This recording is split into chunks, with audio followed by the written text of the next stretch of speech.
नमस्कार मेरे मित्रों, आप सभी का स्वागत है ज्योतिष और जीवन में। मैं हूं पंडित अभिषेक अवस्थी।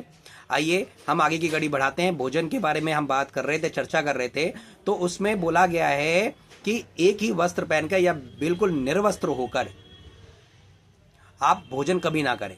जब आप भोजन करें तो निश्चित रूप से कुछ ना कुछ शरीर में आपको पहनना चाहिए। कमीज आदि को पहन के ही भोजन किया जाना चाहिए। जो मनुष्य सर ढककर, ठीक है, नंगा होकर दक्षिण की तरफ मुंह करके बिना हाथ पैर धोए, बिना अन्न को प्रणाम किए भोजन करता है तो उस भोजन को सर्वप्रथम प्रेत ग्रहण कर लेते हैं।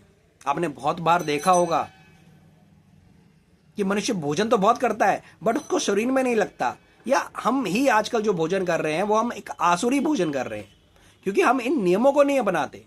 तो जो भी भोजन है उसको बिल्कुल श्रद्धावान होकर आपको ग्रहण करना चाहिए। कारण यही है कि हम इसके लिए खूब मेहनत करते हैं, इस पापी पेट के लिए हम खूब मेहनत करते हैं।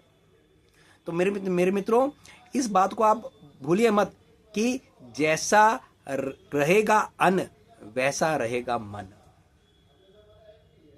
भोजन की वस्तुओं को कभी गोद में रखकर भोजन ना करें, ठीक है ना। फटे हुए टूटे हुए बर्तनों में भोजन ना करें। शैया पर बैठकर कभी भोजन ना करें और ना ही जल को पिए।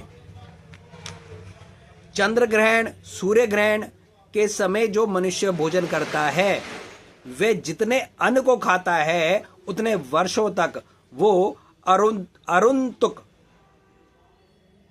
नामक नरक में पड़ता है।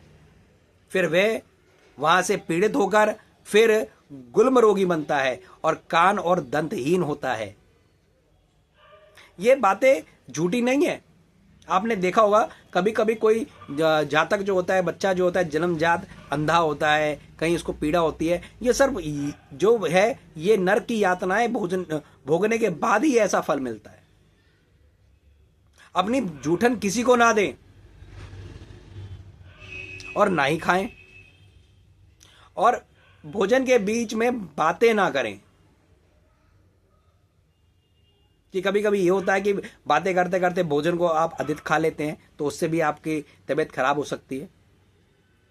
या फिर ये हो सकता है कि भोजन करते वक्त आपके मुंह से जो थूक निकले वो उसके भोजन में पड़ जाए, उससे कोई बीमारी हो जाए।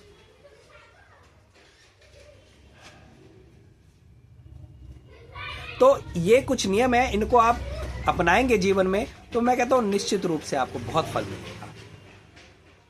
दोस्तों, भोजन बहुत ही मुश्किल से मिलता है।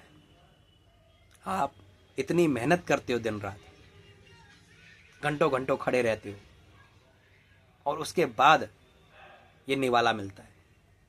इसको प्रेम पूर्वक खाइए, आदर सत्कार के साथ खाइए, व्यर्थ ना गवाइए। जय माता की। माता रानी आप सबका कल्याण करे।